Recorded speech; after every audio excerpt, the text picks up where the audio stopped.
ವೀಕ್ಷಕರಿಗೆ ಸಿರಿ English school ಚಾನೆಲ್ಗೆ ಸ್ವಾಗತ.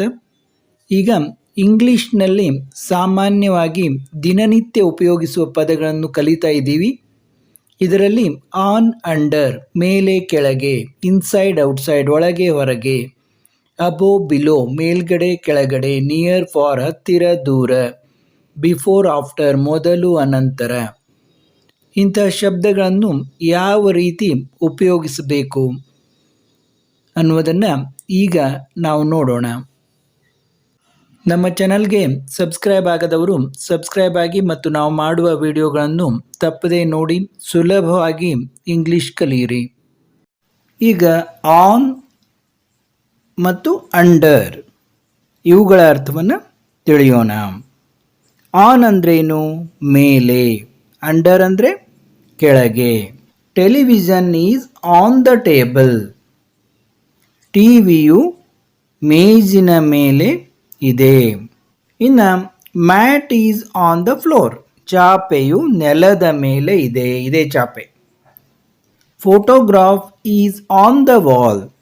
ಈ ಫೋಟೋಗ್ರಾಫ್ ಚಿತ್ರವು ಅಥವಾ ಫೋಟೋ ಗೋಡೆಯ ಮೇಲೆ ಇದೆ. ಡಾಗ್ ಈಸ್ ನೋಡಿ, dog is under the table. Under the table. ನಾಯಿಯು ಈ ಮೇಜಿನ ಕೆಳಗಡೆ ಇದೆ. ಇದು ಕೇಸ್, ಪಂಜರ. Cat is under the cage. Cat is under the cage. ಬೆಕ್ಕು ಪಂಜರದ ಕೆಳಗಿದೆ. ಇದು ಬೆಕ್ಕು. River is flowing under the bridge. ನೋಡಿ, ರಿವರ್ ಅಂದರೆ ನದಿ. ಅಂಡರ್ ದ ಬ್ರಿಡ್ಜ್, ಇದು ಬ್ರಿಡ್ಜ್. ನದಿಯು ಸೇತುವೆ ಕೆಳಗೆ ಹರಿಯುತ್ತಿದೆ. Tick the vase on the table ಅಂದರೆ ವೇಸ್ ಅಂದರೆ ಹೂದಾನಿ. ಮೇಜಿನ ಮೇಲೆ ಇರುವ ಹೂದಾನಿಗೆ ಈ ರೈಟ್ ಮಾರ್ಕ್ ಹಾಕಿ ಅಂತ ಕೊಟ್ಟಿದ್ದಾರೆ. Tick the boy sitting on the bench. ಯಾರು sitting on the bench? Boy, ಈ ಹುಡುಗ. ಅದಕ್ಕೆ ಇಲ್ಲಿ ಟಿಕ್ ಮಾಡೋಣ. Colour the lamps under the staircase. ನೋಡಿ, ಇದು ಸ್ಟೇರ್ ಕೇಸು. ಈ ಸ್ಟೇರ್ ಕೇಸ್ ಅಂದರೆ ಇದು ಮೆಟ್ಟಿಲು. ಇದರ ಕೆಳಗಡೆ ಇರುವುದು ಲ್ಯಾಂಪ್ಸ್ ಯಾವ್ಯಾವು? ಇವು. Colour the lamps under the staircase. Tick the cat under the cot. ನೋಡಿ, ಈ ಕಾಟಿನ ಕೆಳಗಿರುವಂತಹ ಬೆಕ್ಕಿಗೆ ಟಿಕ್ ಗುರುತನ್ನು ಹಾಕು. ನೋಡಿ, fruits R inside the basket. ಈಗ ಇನ್ಸೈಡ್ ಔಟ್ಸೈಡ್ ಅಂತ ಬಂತು, ಒಳಗೆ ಹೊರಗೆ. ಹಣ್ಣುಗಳು ಈ ಬಾಸ್ಕೆಟ್ನ ಬುಟ್ಟಿಯ ಒಳಗೆ ಇವೆ. Leaves are outside the basket. Leaves ಎಲೆಗಳು. Leaves are outside the basket, ಈ ಬುಟ್ಟಿಯ ಹೊರಗೆ ಇವೆ. Mother is inside the house. ಅಮ್ಮನು ಮನೆಯ ಒಳಗೆ ಇದ್ದಾರೆ. ನೋಡಿ, father is outside the house. ನೋಡಿ, ಇಲ್ಲಿ ಫಾದರ್ ಔಟ್ಸೈಡ್ ದ ಹೌಸ್, ಮನೆಯ ಹೊರಗೆ ಇದ್ದಾರೆ. Chickens are inside the basket. ನೋಡಿ, ಈ ಕೋಳಿ ಮರಿಗಳು ಈ ಬಾಸ್ಕೆಟ್, ಈ ಬುಟ್ಟಿಯ ಒಳಗಿವೆ. Tick the dog inside the kennel. ನೋಡಿ, ಇಲ್ಲಿ ಒಳಗಡೆ ಇದೆ, ಇದು ಕೆನಲ್ ಒಳಗಡೆ. ನಾಯಿಯ ಮನೆಗೆ ಕೆನಲ್ ಅಂತ ಕರೀತಾರೆ.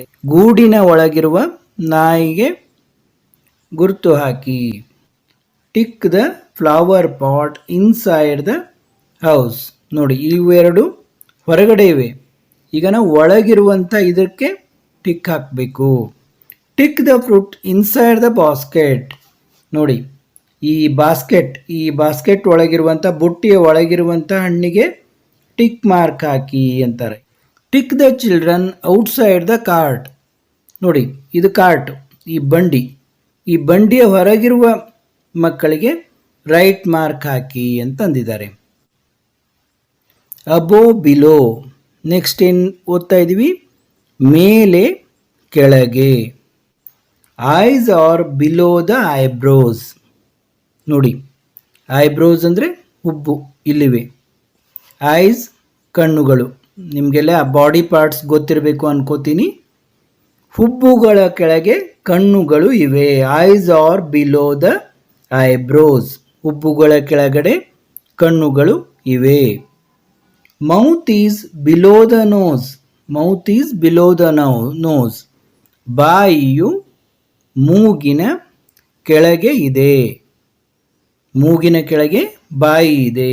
Nose is above the mouth, ಮೂಗು ಬಾಯಿಯ ಮೇಲೆ ಇದೆ, ಮೂಗೇನಿದೆ ಬಾಯಿಯ ಮೇಲೆ ಇದೆ. ಈ ಮೂಗಿದೆಯಲ್ಲ, ಇಲ್ಲಿ ಮೂಗು, ಇದು ಈ ಬಾಯಿಯ ಮೇಲೆ ಇದೆ. Eyebrows are above the eyes, eyebrows above the eye, ಈ ಕಣ್ಣಿನ ಮೇಲೆ ಇವೆ. Lamp is above the table, ದೀಪವು ಮೇಜಿನ ಮೇಲೆ ಇದೆ. Table is below the lamp, table is below the lamp. ಮೇಜು ದೀಪದ ಕೆಳಗೆ ಇದೆ, ಕೆಳಗಡೆ ಇದೆ. A circus artist is holding the rod above his head, ಸರ್ಕಸ್ನವನು ಒಂದು ಕೋಲನ್ನು ತಲೆಯ ಮೇಲೆ ಹಿಡಿದಿದ್ದಾನೆ. A girl is watching from below, ಒಂದು ಹುಡುಗಿಯು ಕೆಳಗಿನಿಂದ ನೋಡ್ತಾ ಇದ್ದಾಳೆ. ವಾಚಿಂಗ್ ಫ್ರಾಮ್ ಬಿಲೋ, ಹುಡುಗಿಯು ಕೆಳಗಿನಿಂದ ನೋಡುತ್ತಿದ್ದಾಳೆ. Tick the bird, tick the bird flying above the tree, ಯಾವುದು ಇದು? Above the tree.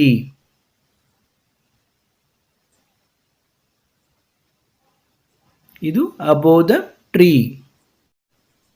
Colour the ball above the head of the joker, ಹಾಸ್ಯಗಾರನ ತಲೆಯ ಮೇಲೆ ಇರುವ ಚೆಂಡಿಗೆ ಬಣ್ಣ ಹಾಕು. Colour the ball above the head of the joker. ಇದು tick the bird, tick the bird flying below the kite, below the kite ಯಾವುದು? ಇದು ಕೈಟು.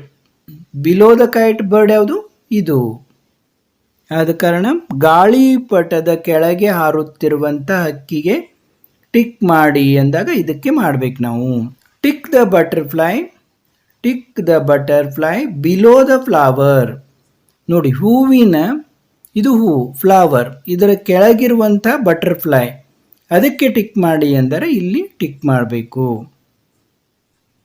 ನಿಯರ್ ಫಾರ್, ಹತ್ತಿರ ದೂರ. Mother is near the child, mother is near the child, ತಾಯಿಯು ಮಗುವಿನ ಹತ್ತಿರ ಇದ್ದಾಳೆ. Moon is far away from the child, ಚಂದ್ರ ಮಗುವಿನಿಂದ ದೂರದಲ್ಲಿದ್ದಾನೆ. ಫಾರ್ ಅವೇ ಅಂದರೆ ತುಂಬ ದೂರದಲ್ಲಿ ಇದ್ದಾನೆ. Ravi is standing near the swing, ನೋಡಿ ಇವನು ರವಿ, ರವಿಯು ಸ್ವಿಂಗ್, ಇದು ಜೋಕಾಲಿ, ಜೋಕಾಲಿಯ ಹತ್ತಿರದಲ್ಲಿ ನಿಂತಿದ್ದಾನೆ, ಜೋಕಾಲಿಯ ಹತ್ತಿರ ನಿಂತಿದ್ದಾನೆ. Mary is standing far from the swing, ನೋಡಿ Mary far from the swing, ಈ ಜೋಕಾಲಿಗಿಂತ ದೂರದಲ್ಲಿ ನಿಂತಿದ್ದಾಳೆ. ಫಾರ್ ಫ್ರಮ್ ದ ಸ್ವಿಂಗ್, ದೂರದಲ್ಲಿ ನಿಂತಿದ್ದಾಳೆ Mary. Bird is near the tree, ನೋಡಿ ಹಕ್ಕಿಯು ಮರದ ಹತ್ತಿರವಿದೆ. Sheep is far from the tree, ಕುರಿಯು ಮರದಿಂದ ದೂರ ಇದೆ. Sheep is near the pond, ಕುರಿಯು ಕೆರೆಗೆ ಸಮೀಪವಿದೆ. Bird is far from the pond, ಹಕ್ಕಿಯು ಕೆರೆಯಿಂದ ದೂರವಿದೆ. ನೋಡಿ colour the deer near the pond, ಕೆರೆಯ ಹತ್ತಿರವಿರುವ ಜಿಂಕೆಗೆ ಬಣ್ಣ ಹಚ್ಚು. Colour the butterfly far from the flower, ನೋಡಿ ಈ ಫ್ಲವರ್, ಈ ಹೂವಿಗೆ ದೂರ ಇರುವಂತಹ ಬಟರ್ಫ್ಲೈ, ಅದಕ್ಕೆ ಬಣ್ಣ ಹಾಕಿ ಅಂತಂದರೆ. A boy is playing with 2 cars, ನೋಡಿ ಒಬ್ಬ ಹುಡುಗ 2 ಕಾರ್ ಜೊತೆ ಆಟ ಆಡ್ತಾ ಇದ್ದಾನೆ. Colour the car near him green and the car far from him blue, ಅವನ ಹತ್ತಿರವಿರುವಂಥ ಕಾರ್ಗೆ ಗ್ರೀನ್ ಕಲರ್ ಹಾಕಿ. ನೋಡಿ ಇದಕ್ಕೆ ಗ್ರೀನ್ ಕಲರ್ ಹಾಕಿ, ಹತ್ತಿರವಿರುವ ಕಾರ್ಗೆ ಗ್ರೀನ್ ಕಲರ್ ಹಾಕಿ. And the car far from him, ಅವನಿಂದ ದೂರ ಇರುವಂಥ ಕಾರ್ಗೆ ಬ್ಲೂ ಕಲರನ್ನು ಹಾಕಿ. ಇದಕ್ಕೆ ಬ್ಲೂ ಕಲರ್ ಹಾಕಿ ಅಂತ ಹೇಳಿದ್ದಾರೆ. ಬಿಫೋರ್ ಅಂದರೆ ಕನ್ನಡದಲ್ಲಿ ಮೊದಲು, ಆಫ್ಟರ್ ಅಂದರೆ ಬಳಿಕ, ಅನಂತರ ಅಂತ, ಮುಂಚೆ, ಅನಂತರ ಅಂತ ಕೂಡ ನಾವು ಹೇಳ್ಬೋದು.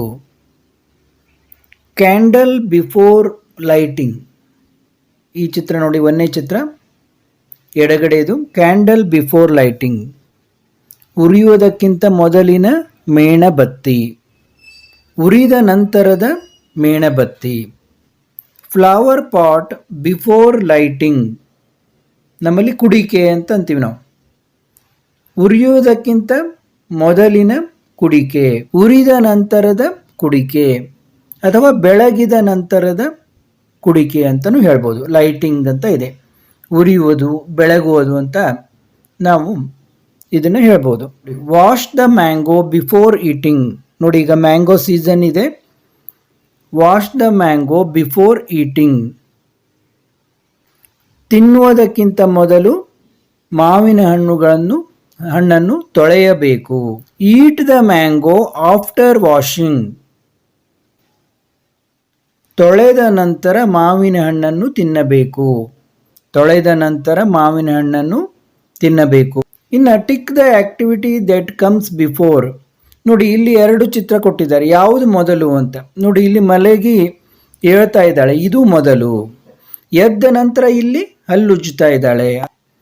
Tick the activity that comes after, ನೋಡಿ ಇಲ್ಲಿ ನಂತರದ ಒಂದು ಚಟುವಟಿಕೆಯನ್ನು ಗುರುತು ಹಾಕ್ರಿ ಅಂತಾರೆ. Tick the activity that comes after. ನೋಡಿ ಇಲ್ಲಿ ಅಡಿಗೆಗೆ ಇಟ್ಟಿದ್ದಾರೆ, ಅಡಿಗೆ ಮಾಡ್ತಾ ಇದ್ದಾರೆ.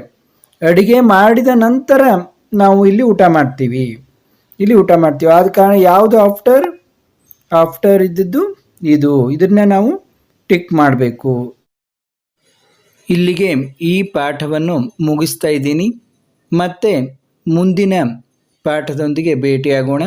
ಎಲ್ಲರೂ ಸುಲಭವಾಗಿ ಇಂಗ್ಲಿಷ್ ಕಲಿಯಲಿಕ್ಕೆ ಸಿರಿ ಇಂಗ್ಲಿಷ್ ಸ್ಕೂಲ್ ಚಾನಲ್ಗೆ ತಪ್ಪದೇ ಸಬ್ಸ್ಕ್ರೈಬ್ ಆಗಿ ಮತ್ತು ಬೆಲ್ ಬಟನನ್ನು ತಪ್ಪದೇ ಕ್ಲಿಕ್ ಮಾಡಿ ಆನ್ ಇಟ್ಕೊಳ್ಳಿ.